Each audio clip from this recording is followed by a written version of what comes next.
Dave Warren, CBS 4 Weather Control Tropics Update here. 2 o'clock numbers are coming in from Hurricane Florence, and it still looks like it's continuing to move west, slowing down a little bit though. Movement now northwest at 10 miles an hour, 110 miles east-southeast of Wilmington, North Carolina. 150 mile an hour wind, that is tropical storm force wind. Pretty much all of the North Carolina coast seeing that now with higher gusts. Still forecast to maintain the Category 2 strength as it approaches the coast. Maybe actually go over some warmer water just prior to that, but should weaken as it moves onshore overnight tonight, throughout the day tomorrow, and then to a tropical storm over South Carolina, tropical depression up over Tennessee, and rapidly moving off to the north up over western Pennsylvania by Tuesday morning.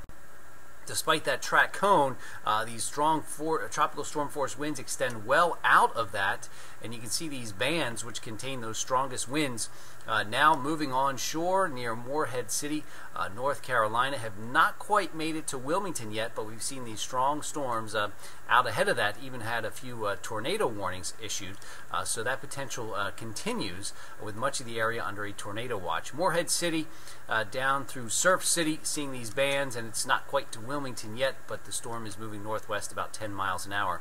Hurricane hunters continue to investigate this, despite a little ragged eye, maintaining that intensity there with the Category 2. That flights will continue, though, here as the storm approaches the land.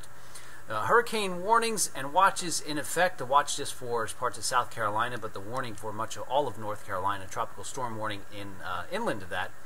Storm surges will be a big problem there. Storm surge warning with 6 to 13 feet of storm surge expected, and flooding will be a big issue with over 20 inches of rain expected.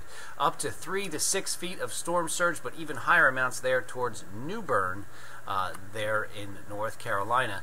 The rainfall potential, here it comes. This could lead to flooding in North Carolina with 20 to 30 inches of rain expected. We're continuing to watch the latest updates come in, but that gets you up to speed for now. Stay tuned here. We'll have more updates throughout the afternoon.